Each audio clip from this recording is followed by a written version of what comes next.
Assalamualaikum warahmatullahi wabarakatuh. Nama saya Salman Farizin. Di sini saya ingin menjelaskan tentang tugas CLO 3 semester ganjil. Baik, untuk soal yang nomor 1, di sini ada grafik dan ini soal-soalnya. Yang untuk soal yang nomor 1 yang A, X sama dengan min 1 pada titik X sama dengan min 1, yang ini pada titik X sama dengan min 1, grafik tampak memiliki perpotongan atau pergeseran secara mendadak antara dua bagian grafik yang menunjukkan bahwa fungsi tidak kontinu di titik ini. Jadi fungsi tidak kontinu dan tidak terdiferensialkan di titik ini. Untuk soal yang kedua, yang B, X sama dengan 0, di titik X sama dengan 0, tampaknya grafik bersambung tanpa ada diskontinuitas atau perubahan tajam. Fungsi tampaknya memiliki kontinu, namun kita perlu memeriksa apakah ada perubahan mendadak pada kemiringan grafik. Pada pandangan pertama, grafik tidak menunjukkan perubahan tajam sehingga fungsi kontinu dan terdiferensialkan di titik ini. Yang soal nomor 3, yang X sama dengan 1,5, di titik X 1,5 grafik berkelok dengan mulus tanpa ada perubahan mendadak pada kemiringannya yang mengindikasikan bahwa fungsi terus-menerus dan terdiferensialkan di titik ini. Untuk yang terakhir, yang D, yang X sama dengan 2, di titik X sama dengan 2, yang ini grafik menunjukkan adanya sudut tajam di mana grafik berubah arah dengan tajam. Hal ini menunjukkan bahwa fungsi tidak terdiferensialkan di titik ini meskipun kontinu. Baik, untuk yang nomor 2, diberikan kurva fungsi fx sama dengan x pangkat 3 dikurang 3x plus 2, tentukanlah. Oke, yang pertama A, turunan fungsi fx seperti ini. 2A, turunan fungsi fx. Untuk mencari turunan fx, gunakan aturan turunan dasar. Yang pertama, turunan x pangkat n sama dengan n dikali x pangkat n min 1. Yang kedua, turunan konstanta sama dengan 0. Fungsi awal fx sama dengan x pangkat 3 dikurang 3x plus 2. Turunannya f turunan pertama x sama dengan 3x kuadrat dikurang 3. Jadi turunan fungsi fx adalah f turunan pertama x sama dengan 3x kuadrat min 3. Untuk yang B yang ini, yang kemiringan garis singgung di titik 1,0. Kemiringan garis singgung di titik 1,0, kemiringan garis singgung pada suatu titik sama dengan nilai turunan f turunan pertama x di titik tersebut. Diberikan x sama dengan 1, maka f turunan pertama x sama dengan 3x kuadrat min 3.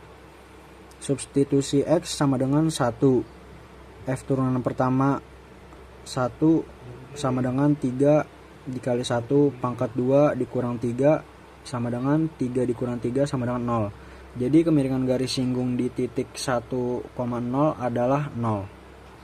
Untuk yang ketiga, yang ini persamaan garis singgung di titik 1,0.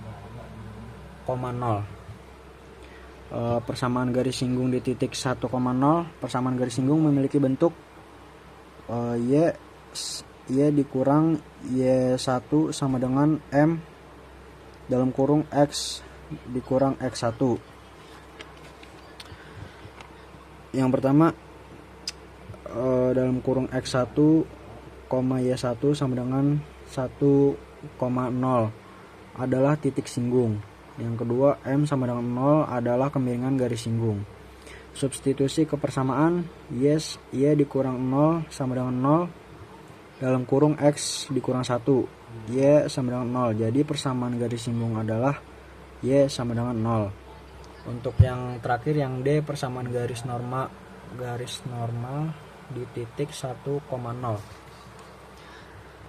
Persamaan garis normal di titik 1,0 kemiringan garis normal adalah negatif kebalikan dari kemiringan garis singgung.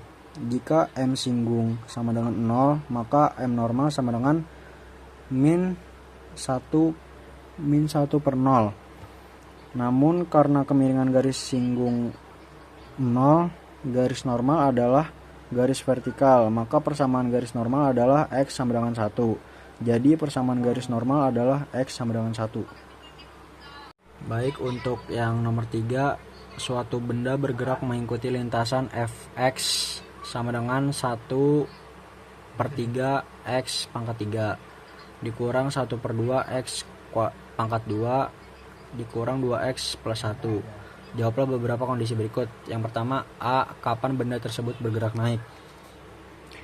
Yang ini nomor 3, A. Kapan benda tersebut bergerak naik? Benda bergerak naik ketika nilai turunan dari fungsi atau kecepatan lebih besar dari 0, yaitu F turunan pertama X lebih besar dari 0. Dari hasil perhitungan, benda bergerak naik pada interval X lebih kecil dari min 1 dan X lebih besar dari 2. Yang kedua, kapan benda tersebut bergerak turun? Yang ini, kapan benda bergerak turun? Benda bergerak turun ketika nilai turunan dari fungsi kurang dari 0, yaitu F turunan pertama X lebih kecil dari 0. Berdasarkan perhitungan, benda bergerak turun pada interval min 1 lebih kecil dari X lebih kecil dari 2.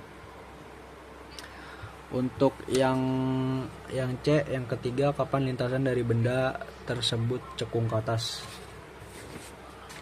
Yang ini, sebentar.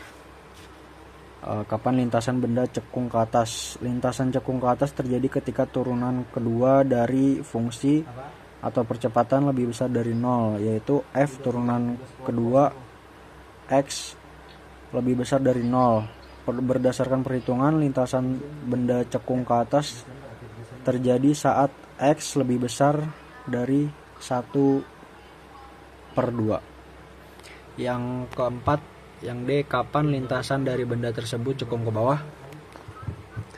Lintasan benda cekung ke bawah terjadi ketika turunan kedua dari fungsi kurang dari 0, yaitu F turunan kedua X lebih kecil dari 0. Berdasarkan perhitungan, lintasan benda cekung ke bawah terjadi saat X lebih kecil dari 1/2. Yang E, titik maksimum dan minimum.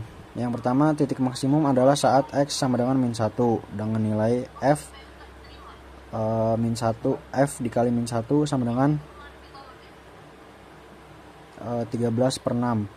Yang kedua, titik minimum adalah saat X sama dengan 2 dengan nilai F 2 sama dengan min 7/3. Jadi benda berada di titik maksimum di min 1,13/6 dan di titik minimum di 2,-7/3. Yang terakhir, F titik belok. Titik belok adalah titik di mana lintasan benda berubah arah cekungannya. Titik belok terjadi ketika F turunan kedua X sama dengan 0. Berdasarkan perhitungan, titik belok ada di X sama dengan 1/2 dengan nilai F 1/2 sama dengan min 1/12. Jadi titik beloknya adalah 1/2, min 1/12. Baik, sekian video penjelasan dari saya, kurang lebihnya mohon maaf. Wassalamualaikum warahmatullahi wabarakatuh.